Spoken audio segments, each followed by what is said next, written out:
Good morning, students. Today we will read the next topic.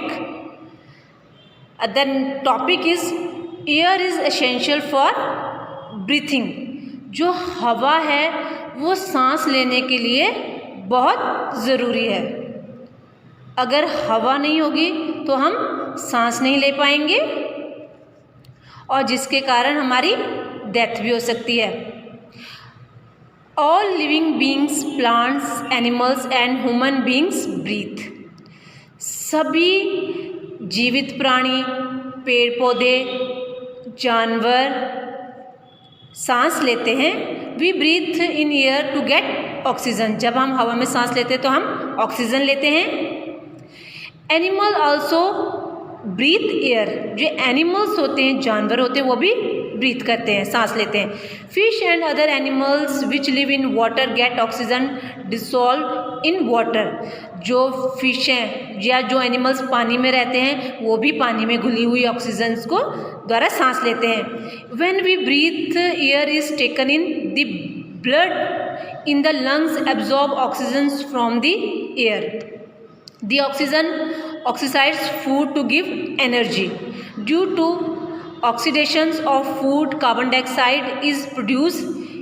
It is breathed out from the body. The air we breathe in is called inspired air. जिस हवा से हम सांस लेते हैं उसको हम इंस्पायर्ड एयर कहते हैं. The air we breathe out, और जिस हवा को हम बाहर की तरफ छोड़ते हैं that is called exhaled air या expired air. Clear students? The inhaled air has more oxygen and less carbon dioxide, whereas the exhaled air has more carbon dioxide and less oxygen. Absence of air is felt in space and underwater, and therefore divers and spacemen carry air for breathing. आपने देखा होगा जैसे कि पानी में और जो space पे लोग जाते हैं वहाँ पे ऑक्सीजन की क्या होती है, कमी होती है. Do you know why mountaineers wear oxygen mask when they climb high peaks? देखो, जैसे मैंने आपको पिछले चैप्टर में ये पढ़ाया था कि जैसे जैसे हम ऊंचाई की तरफ जाते हैं तो वहाँ पे जो है हवा क्या है, कम होती जाती है. इसलिए आपने देखा होगा जो पहाड़ों पे जो लोग जाते हैं वो अपने साथ क्या है, ऑक्सीजन सिलेंडर लेके जाते हैं. Oxygen help in burning. जो ऑक्सीजन होती है वो जलने में भी क्या होती है, सहायक होती है. अगर ऑक्सीजन नहीं होगी तो हम किसी भी चीज़ को जला नहीं पाएंगे. Burning needs oxygen. Nothing can burn without oxygen. This can easily seen by performing the experiment. Take 2 candles and light them. Cover 1 candle with a big glass. The glass should not touch the flame. After some time you will observe that the flame of the candle which is covered with the glass goes off. The other candle continues burning. Why does the candle in the glass stop burning? The candle in the glass stop burning because there is no oxygen left in it. The other candle continues burning because it gets oxygen from the air.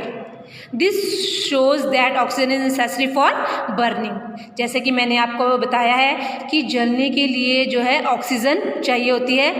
इस activity में यही बताया गया है. आपने देखा कि 2 candles लेनी है. दोनों कैंडल्स को आपने क्या करना है, जलाना है, और एक कैंडल्स को आपने क्या करना है, ग्लास से ढक देना है.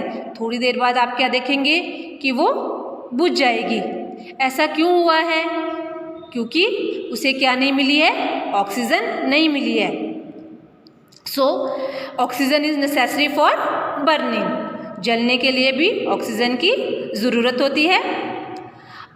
A part of air is used for burning. Air contains mainly oxygen and nitrogen. Oxygen help in burning, oxygen जो है जलने में सहायता करती है. So it is called active part of air. इसे हम एयर का एक्टिव पार्ट कहते हैं. On the other hand nitrogen does not help in burning. जो नाइट्रोजन होती है वो जलने में सहायता नहीं करती. So it is called inactive part of air.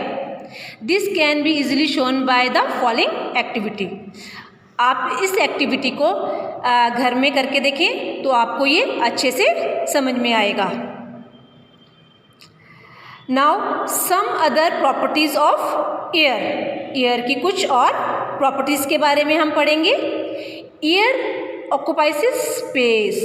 जो एयर है वो स्थान को क्या करती है, घेरती है.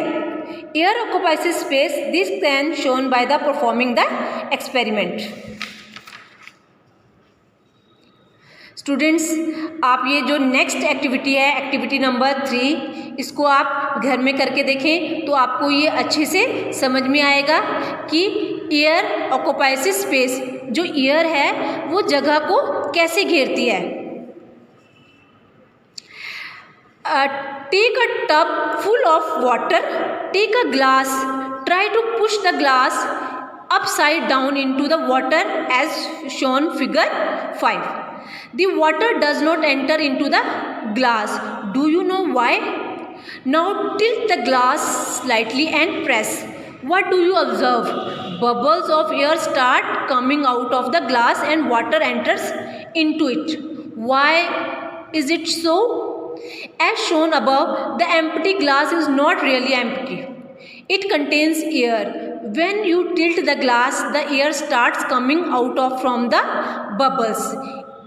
Its place is taken by water. Thus we can say air occupies space. आपने इस एक्टिविटी में देखा कि आपने एक वाटर का टब लिया है, उसमें आपने एक ग्लास को डालते हैं तो the water does not enter the glass. लेकिन जो वाटर है वो ग्लास में एंटर नहीं करता है. और ऐसा क्यों होता है? लेकिन जैसे ही आप उसको थोड़ा सा ग्लास को टेढ़ा करते हैं तो उसमें से बबल्स आने स्टार्ट हो जाते हैं और वाटर जो है वो ग्लास में एंटर करना स्टार्ट हो जाता है. ऐसा क्यों होता है? एक्चुअली जो है जो ग्लास है वो एम्प्टी नहीं है, वो खाली नहीं है. It contains air. उसमें क्या है? हवा है. और जैसे ही आप उसको थोड़ा सा टेढ़ा करते हैं उसमें से हवा निकलनी शुरू हो जाती है और उसमें से पानी आना या बबल्स आने शुरू हो जाते हैं, पानी भरना शुरू हो जाता है. तो इससे हमें पता चलता है कि एयर ऑक्युपाइज स्पेस. जो है हवा है वो भी स्थान को घेरती है. Air is used to inflate things. जो हवा है उसको हम जैसे किसी भी चीज़ में भरते हैं तो उसका आकार क्या हो जाता है? बड़ा होता आता है. जैसे हम फुटबॉल में भरते हैं तो फुटबॉल क्या हो जाती है? बड़ी हो जाती है. किसी बलून में भरते हैं तो बलून क्या हो जाता है? बड़ा हो जाता है. टायर्स वगैरह में हम हवा भरते हैं तो टायर का साइज़ क्या हो जाता है? थोड़ा सा बड़ा हो जाता है. Since air occupies space. इससे हमें पता चलता है कि जो हवा है वो स्थान को घेरती है. Our next topic is air has wait. हवा का क्या होता है? वेट होता है, भार होता है. Take a thin long stick about 1 metre long. Tie a string at its center. Then take 2 balloons of equal size. Blow up both of the balloons with the air so that both of them are equal size. Tie the balloons at the end of the rods with string of equal size. Hold the stick in your hand at its center. Move the balloons along with the stick till it's balance. Take a sharp pin and pick one of the balloons. You will see that the air escapes from it. What happened to the rod? The rod does not remain balanced when the air from one balloon has escaped. The side of the stick with inflated balloons tilts down and the other end goes up. This shows that balloon containing air is heavier. आपने क्या करना है? एक stick लेनी है, एक छड़ी लेनी है और 2 बलून लेने हैं. दोनों बलून्स को उनको साइड्स पे बांध देना है, उनको बलून्स को फुला के, ठीक है। उसके बाद आपने क्या करना है, एक पिन लेनी है और एक पिन से एक बलून को क्या करना है, फोड़ देना है। तो जैसे ही आप बलून को फोड़ेंगे तो आपकी जो स्टिक है उसका ना बैलेंस नहीं रहेगा, एक तरफ से आपकी स्टिक क्या हो जाएगी, झुक जाएगी। तो इससे हमें क्या पता चलता है कि एयर में क्या होता है, वेट होता है। नाउ एयर एक्सेस प्रेशर, जो हवा है वो दबाव डालती है, ठीक है। आप एक्टिविटी 5 में देखेंगे और एक्टिविटी 6 में देखेंगे। एयर एक्सेस प्रेशर, जो हवा है वो भार डालती है। एयर एक्सेस प्रेशर इन ऑल डायरेक्शंस, जो हवा है वो जो है भार जो है सभी दिशाओं में डालती है, जैसे डाउनवर्ड्स ऊपर की तरफ, सॉरी नीचे की तरफ, अपवर्ड ऊपर की तरफ, all in all direction. From the above to experiment we find that air एक्सेस प्रेशर इन ऑल डायरेक्शन। इन दोनों एक्टिविटी में जब आप घर पे करेंगे तो आप देखेंगे कि जो एयर है वो एक्सेस प्रेशर डालती है इन ऑल डायरेक्शन, सभी डायरेक्शंस में, ऊपर की तरफ भी, नीचे की तरफ भी, दाएं बाएं, सभी डायरेक्शंस में जो है एयर जो है प्रेशर डालती है। The pressure except by air is called atmospheric pressure. जो ये प्रेशर डालती है इसको हम क्या बोलते हैं, एटमॉस्फेरिक प्रेशर।